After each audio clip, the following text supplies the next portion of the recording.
एक बार की बात है, सीलमपुर गांव में महेश और उनकी पत्नी शारदा रहा करते थे। उनका एक बेटा भी था, उसका नाम अरविंद था। वो सभी खुशी से अपना जीवन बिताया करते थे। अरे कितना बड़ा हो गया है हमारा बच्चा, मैंने सुना तू बहुत होशियार हो गया है। हाँ, मैं हमेशा फर्स्ट आता हूँ। अरविंद, तुम आगे की पढ़ाई बुआ के साथ रहकर करोगे, शहर के अच्छे विद्यालय में जाओगे। क्या मैं ब्राउनी को भी लेकर जा सकता हूँ?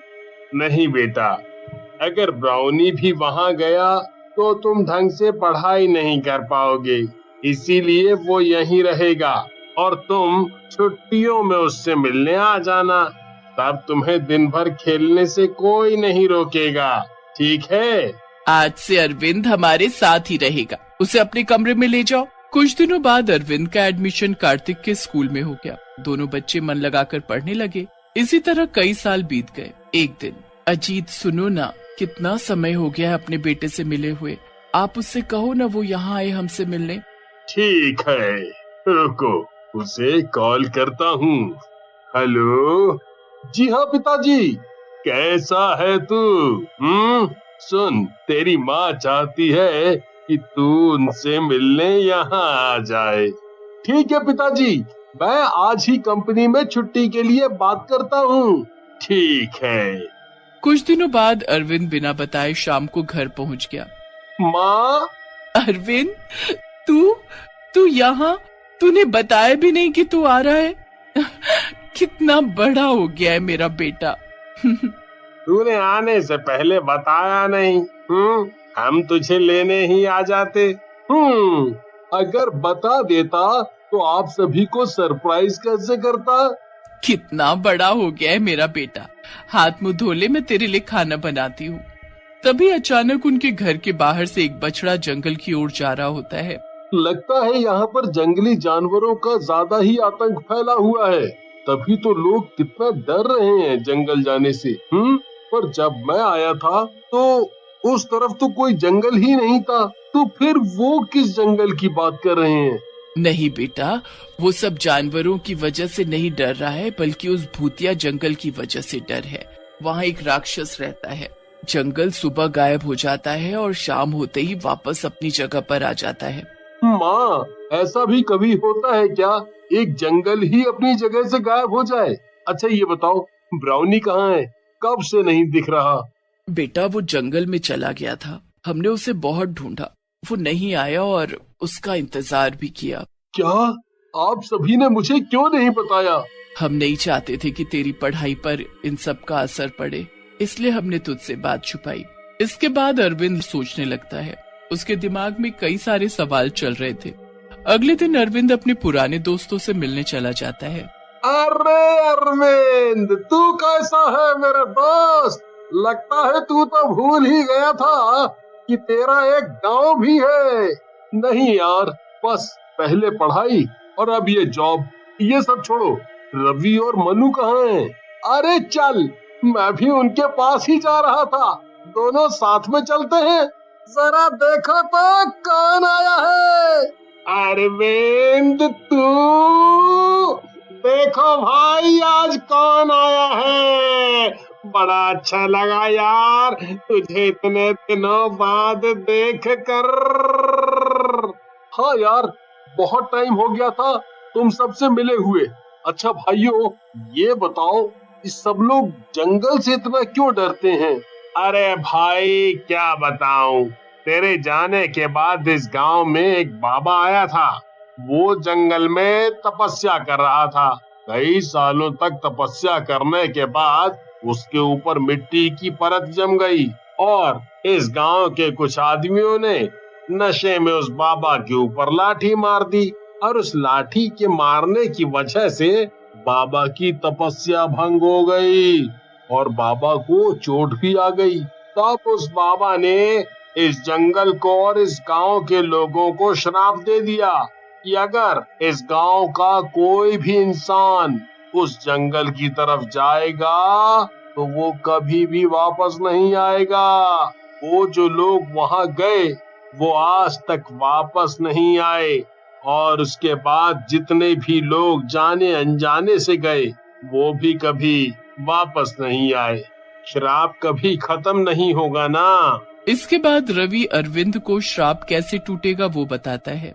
चलो दोस्तों, मैं घर जाता हूँ, माँ भी इंतजार कर रही होंगी। इसके बाद अरविंद वहां से चला जाता है और घर जाते वक्त वो गांव के उसी रास्ते पर जाता है जहां से जंगल शुरू होता है, लेकिन उसे जंगल दिखाई नहीं देता, इसलिए वो घर लौट जाता है और रात होने का इंतजार करता है। रात होते ही वो बिना किसी को बताए जंगल की तरफ चल पड़ता है। वो जैसे ही जंगल के पास पहुंचता है, ये क्या, दिन में तो यहाँ कोई जंगल नहीं था, अचानक कितना बड़ा जंगल कैसे आ गया? देखो तो कौन आया है। तू यहाँ क्यों आया है? बोल बोल बोल।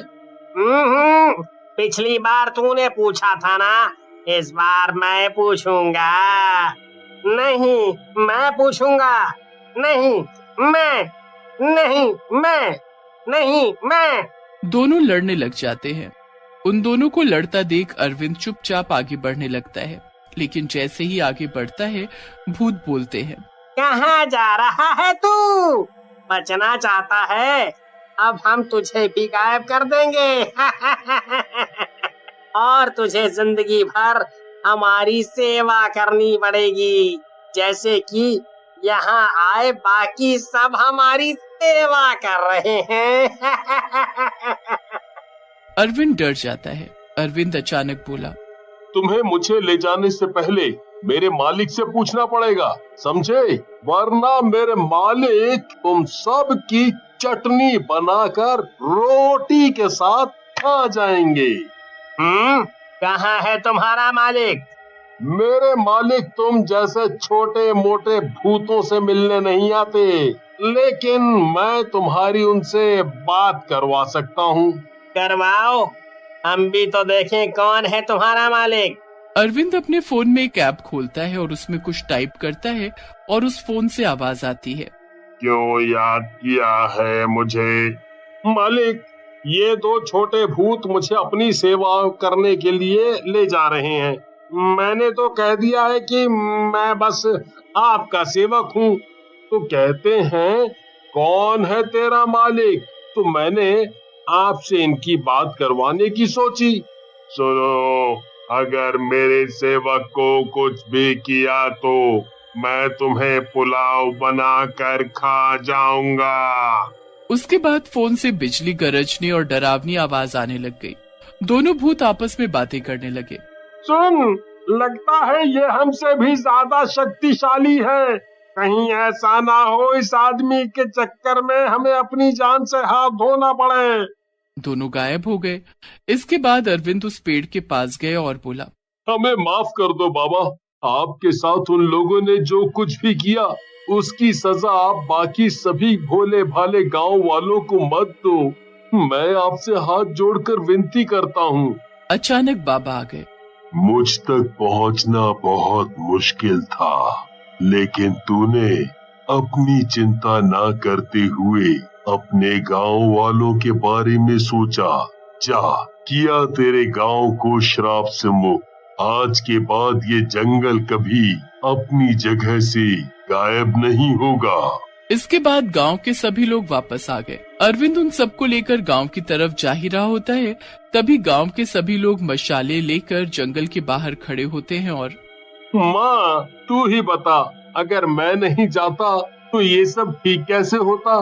कभी ना कभी किसी ना किसी को तो ये सब खत्म करना ही था ना। तुझे तो खुश होना चाहिए कि तेरे बेटे ने ये सब खत्म कर दिया। हाँ बेटा, मैं बहुत खुश हूँ। लेकिन बेटा, ये सब तूने कैसे किया? ज्यादा कुछ नहीं, मैंने अपनी कंपनी के लिए एक ऐप बनाया था जिसमें हम कुछ भी टाइप करें तो वो टाइप की गई चीजें अपने आप आवाज में बदल जाती हैं। हम किसी भी इंसान की आवाज निकाल सकते हैं उससे, या फिर भूतों की डरावनी या प्यारी सी या फिर बच्चों जैसी आवाज। मैंने सोचा क्यों ना इसका इस्तेमाल किया जाए, तो बस उन भूतों को डराया और वो भूत भाग गए। उसके बाद मुझे जैसा कि रवि ने बताया था, जंगल में जाकर उस पेड़ के पास बाबा से माफी मांगनी थी, लेकिन बाबा तक पहुंचना इतना मुश्किल था कि आज तक कोई वहां तक पहुंच नहीं पाया। लेकिन वो बहुत अच्छे थे। मैंने उनसे माफी मांगी और उन्होंने हम सबको माफ कर दिया।